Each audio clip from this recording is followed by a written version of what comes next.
Hey, what's up, everyone? This is Kiki coming to you today with nothing but love, peace, and positivity, and sending it your way. So, just doing a weekly update. Sitting here, tired, just getting off, trying to get something for dinner. But it's a routine that I can't wait to change. So, this week, I had two crazy situations that happened in my classroom, which is always a teachable moment. Always something, in education, it's always entertaining. You can't go more than 2 weeks without a story, especially if you work for a Title I school. It's just bound to happen. So the first incident, I believe I was out, or this probably happened in the ELA class, probably not my class, but the rumor kind of got back to me from another teacher. So she was explaining to me that one of my students, or our students, fourth grade student, with a special need, some type of learning disability, decided to, and this is, like I told you, this school is majority African American, Black, a lot of immigrants from Jamaica, and, but yeah, that's what kind of school this is. Sprinkled in with a little bit of Caucasian and Hispanics. There's majority African American and Hispanics, but this student was an African American student, and some type of way, I don't know how the system worked, but he managed to make it to fourth grade, and he barely knows how to write his name. So this is kind of like the challenge that a lot of us teachers were faced with, and yet we're still expected to work some miracles. I started teaching my children how to write since they started learning how to pick up crayons and scribble on my wall. So, and that was like preschool. But anyway, so he started hanging out with this Caucasian girl, and she's very outgoing, and I see her talking a lot, even when she's not supposed to be talking. But she's always, playing with him, and they, tagging each other and just doing little kid innocent stuff. Apparently, I guess the boy got too excited with the girl, and I don't know how true this is, but it was said that he touched her private part. Now, I don't understand how it all took place, especially in the classroom, and I do need to kind of investigate it a little bit more, but it didn't happen in my presence, because I'm not gonna go for something like that.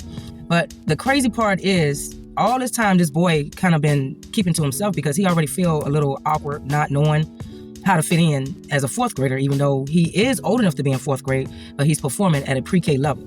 So she kind of feels a little out of place, because it's majority African American and Hispanics in the classroom, and I think she's like the only, maybe her and another boy, he's half Hispanic, half white. So she can't really relate to a lot of the other students. So, but yeah, they had to investigate it. I don't know how they're going to handle it, because this student is special needs, IEP student, but yeah, whenever I have to test him, I have to pretty much read to him and hope for the best. Yeah. Now, one time I did work with him, and he kind of shocked me, because he actually guessed. It seemed like he was guessing with one of the activities I gave him, and he actually scored a C. So I'm like, okay.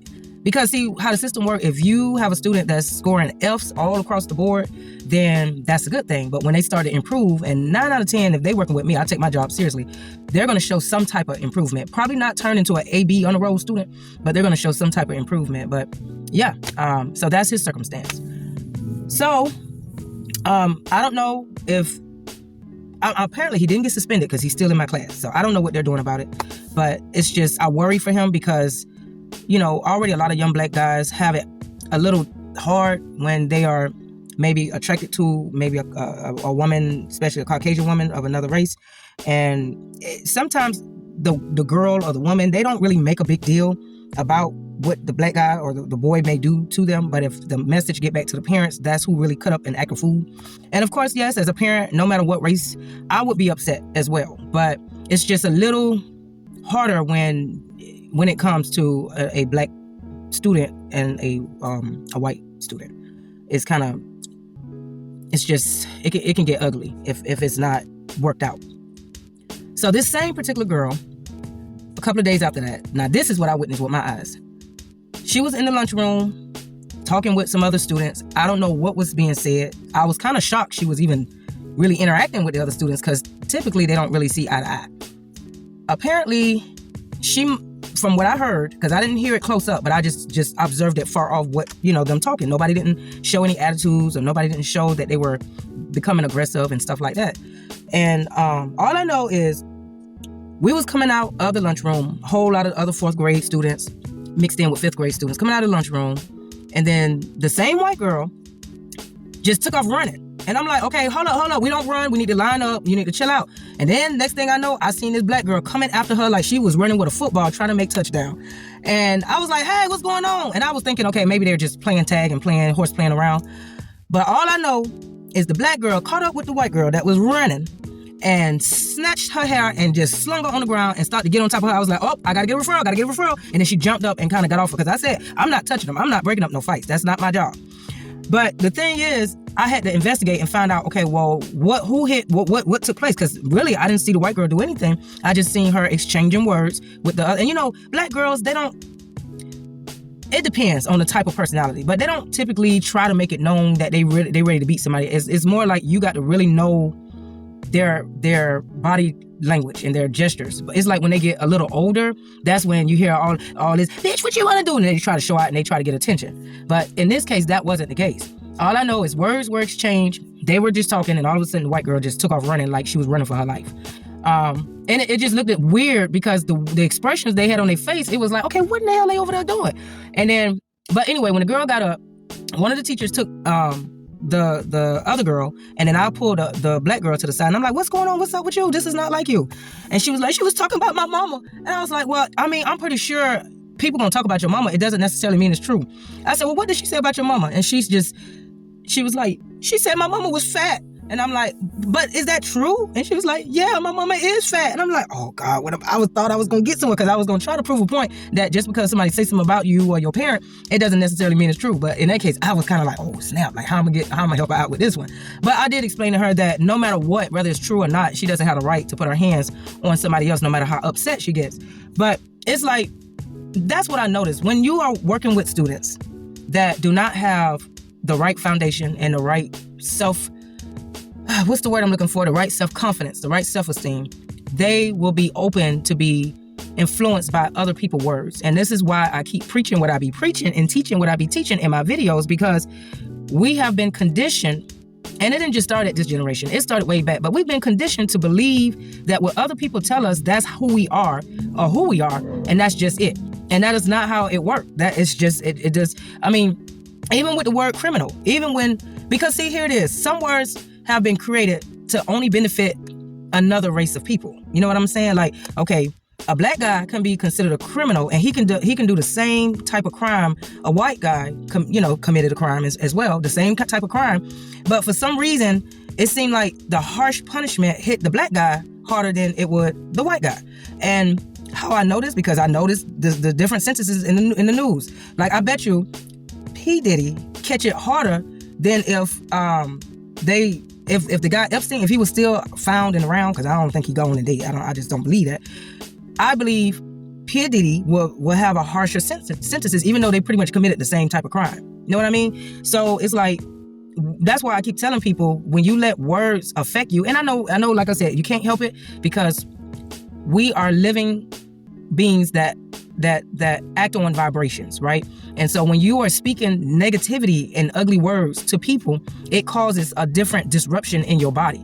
But when you know how to conquer that and know how to outdo that spell, or know how to block it, or cause it to go back, or even just like what Christians say, I rebuke it, then it's better, it's less problems for you. And see, if you teach the children this early on, and I'm talking about like first grade, before they even get to school, because I'm gonna tell you, no matter what, throughout the whole entire time they're in school, especially in a public school, no, I take that back. It doesn't even matter what kind of school, because I heard Catholic schools they can have some harsh children there too, no matter how much they open the Bible and pray. When you teach these kids how to build that armor up to not allow people to get in their head and make them believe in certain things, then that's less depression, that's less, people being receptive to bullying, that's less drama, that's less criminal cases, or less referrals that teachers have to write. it's just, to me, it's less issues, and that's the problem. A lot of our schools, they seem to focus more on funding things like clubs that got something to do with arts and stuff like that. And I'm all for the arts. I love arts, but a lot of us a lot of our schools, they're getting away from social emotional skills. They feel like, okay, I'm gonna just tell you no bullying and no fighting and don't wear no skimpy clothes, and then that's all it is. And that it doesn't work like that. In society, as an adult, a lot of these adults out here don't know how to cope. I actually just left one. When you see a grown-ass person having a meltdown, punching walls, cursing, acting crazy like they had 5 cases of beers and they didn't have not one, like they naturally act crazy just to prove a point, just to get you to submit, that is not healthy at all. That means something. Yeah, my memory is getting low. That means I need to start cleaning up my phone, or I need to find me a SD card. But yeah, like I was saying, guys, we are the teachers, and you don't have to be certified. You don't have to pass a state exam to teach your child how to develop better, healthier, stronger emotional skills, how to cope, how to be more expressive without being lethal or without being very aggressive toward other people. And once this is put in place, then that's less stress for people that work with them. That's less stress for our society, less criminals, and we can go on about our business. Now, I know it is kind of hard to learn that when you have a lot of pent up anger, when you have a lot of trauma, things that you haven't healed from. Sometimes it's hard to teach something that you don't even know how to deal with yourself. But if there's a will, there's a way. If you really want to improve in expressing yourself and being more positive and wanting to break those generational curses of learned behavior from another culture. Remember, a lot of our behaviors are influenced and passed down from generation to generation. So if your family ran across some slave masters that beat the skin off your great-great-great-grandparents' back because they didn't pick enough cotton, or because they didn't do something at a certain time or in a certain way, most likely that anger has been built up in your bloodline, and that's been passed on. So even though today you might not be angry with a slave master for abusing you, that genetic DNA has been passed down. Like I told you, Dr. Joy, that's a great psychologist. She actually did research, and there's proven evidence that a lot of our behaviors are learned behaviors that's been pretty much etched in our bloodline, and we're mimicking it in a different way. Just like if your great-grandmother was very depressed, or your great-grandfather was very depressed because they've been oppressed by another race of people, because they have stripped them from their land. They have, made it hard for them to make ends meet or to get a job, or they were looked over because of their race and their color. A lot of that thought process, feeling like you're not good enough, feeling like you don't have any help and no hope. And no matter how many times you go to church every Sunday and pray, it just seems like things ain't changing. That mindset can be passed down. And then you wondering today why a lot of people just say, you know what, I'm just going to give up and I'm going to go and depend on the government. I'm just going to give in, surrender to them, because they already taking control of everything.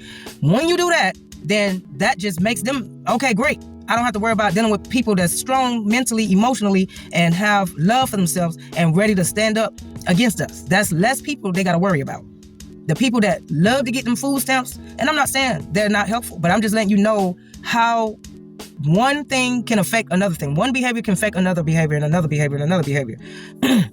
I know that depression ran in my family because, like I told you, I was young enough to remember my grandfather coming home with a lot of angry stories because he worked around a lot of white people that was very, very racist, but they hid it and they did a lot of spiteful things to him. So he felt like, okay, I need this job because I have a big family I got to take care of, but because I really don't know how to fight my way out of this situation without going to jail, then he coped with drinking alcohol. And he also picked up the Bible. So those are 2 bad habits that was pretty much passed down because, remember, Europeans brought that alcohol from Europe. Now, I'm not saying that indigenous people did not have their special drink, but the alcohol, the unhealthy kind, the kind that was all fermented and mixed up with stuff, that is not the kind that our indigenous ancestors used to drink.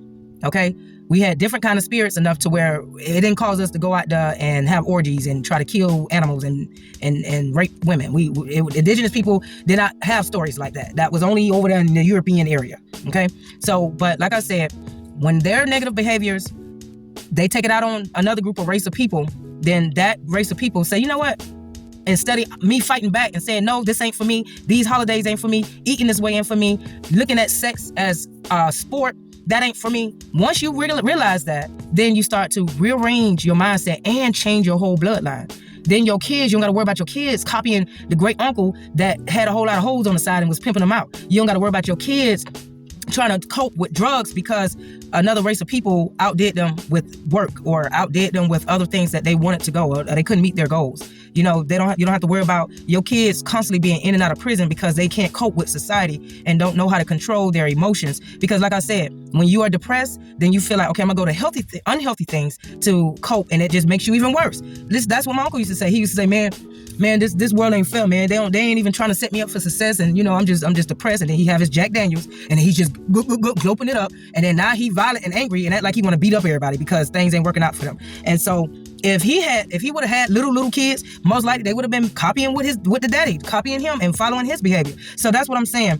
When you realize that the society, the system was created for us to struggle mentally, emotionally, financially, all across the board, and for us not to be successful people, then you say, okay, well, wait a minute. Let me see how I can work around this system. Let me see what I can do so I won't give them the energy to make them feel like they really, really affected me and my bloodline, because I'm going to stop it right here.